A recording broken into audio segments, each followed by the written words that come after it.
हरे कृष्णा, हर हर महादेव। इस वीडियो में हम जानेंगे महाकालेश्वर ज्योतिर्लिंग के बारे में। तो आइए हम जानते हैं महाकालेश्वर ज्योतिर्लिंग की कथा, इसके पीछे की कहानी क्या है, इस शिवलिंग का निर्माण कैसे हुआ और इनकी पूजा पाठ कैसे होती है और ये कहाँ पे स्थित है। तो सबसे पहले अगर आप हमारे चैनल पर नए हैं तो हमारे चैनल को सब्सक्राइब कर लो ताकि जो भी वीडियोज़ मैं अपलोड करूँ आपको सबसे पहले मिले। तो चलिए हम जानते हैं महाकालेश्वर ज्योतिर्लिंग के बारे में। श्री महाकालेश्वर ज्योतिर्लिंग भगवान शिव जी के 12 ज्योतिर्लिंगों में से एक है।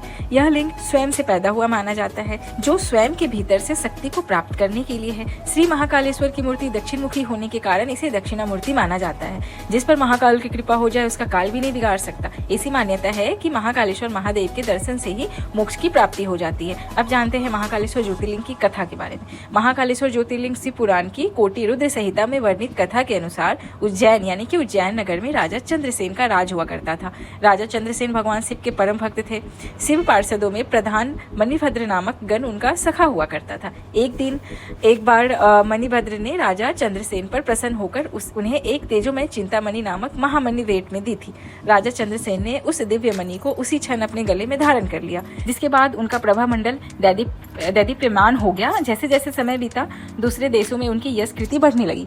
यह बात जब दूसरे देशों के राजा को पता चली कि चंद्रसेन के पास कोई देवी मणि है तो वे सभी मणि पाने का प्रयास करने लगे। कुछ राजाओं ने तो खुद जाकर राजा चंद्रसेन से वह मणि देने की विनती की, किंतु वह राजा की अत्यंत प्रिय वस्तु थी। अंतर राजा चंद्रसेन ने वह मणि किसी को नहीं दी और अंत में मणि पाने की लालसा में कुछ राजाओं ने उज्जैन नगर पर आक्रमण कर दिया। उज्जैन नगर पर आक्रमण हुआ देख शिव भक्त चंद्रसेन भगवान महाकाल की शरण में जाकर उनकी आराधना करने लगे। उसी समय गोपी नाम की महिला अपने छोटे बालक को साथ लेकर दर्शन के लिए वहां आई। उस बालक की उम्र 5 वर्ष थी और गोपी विधवा थी। राजा चंद्रसेन को ध्यान मग्न देखकर उस बालक के मन में भी शिव पूजा करने का विचार आया।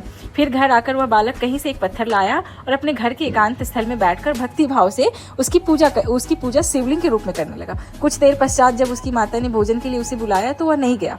तब उसकी माता स्वयं उसी स्थान पर आई जहाँ वह बालक ध्यान मग्न बैठा था। वहीं पे उसकी माता ने उसे पुकारा, किंतु बालक ध्यान से नहीं जगा।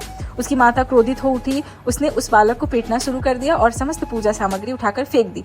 उधर जब बालक चेतना में आया तो उसने अपनी पूजा को नष्ट देखकर बहुत दुख हुआ और वह देव देव महादेव करता हुआ वहीं पे मूर्छित हो गया। जब वह होश में आया तो उसने देखा कि भगवान शिव की कृपा से वहाँ एक सुंदर मंदिर निर्मित हो गया है। मंदिर के मध्य में दिव्य शिवलिंग विराजमान था। वहाँ एक पूजा की सारी सामग्री भी यथावत रखी हुई थी।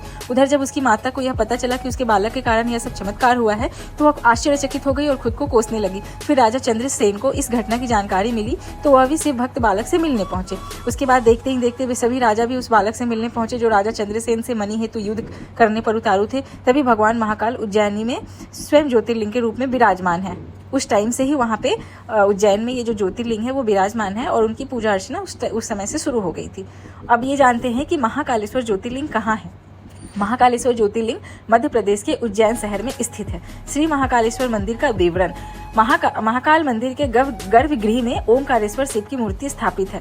गर्भगृह के पश्चिम, उत्तर और पूर्व में गणेश, पार्वती और कार्तिकेय का चित्र है। दक्षिण में नंदी की प्रतिमा है। तीसरी मंजिल पर नागचंद्रेश्वर की मूर्ति केवल नाग पंचमी के दिन दर्शन के लिए खुली होती है और नॉर्मल डेज में वो बंद रहती है। सिर्फ नाग पंचमी के दिन उनका पट ओपन होता है, पूजा अर्चना होता है और फिर से उनकी मूर्ति और उनके जो गर्भगृह है उनको बंद कर दिया जाता है। तो इस तरह से महाकाल की कहानी थी और हम सभी को महाकाल की पूजा करनी चाहिए, उनका दर्शन करना चाहिए। उनके दर्शन मात्र से ही बहुत दिव्य वातावरण आसपास रहता है और हमारा मन बहुत अच्छा हो जाता है और महाकाल का दर्शन करने मात्र से ही हमारे जीवन में जो भी परेशानियां चलती रहती हैं वो सभी दूर हो जाती हैं। तो आप भी महाकाल जाइए, उनका दर्शन कीजिए।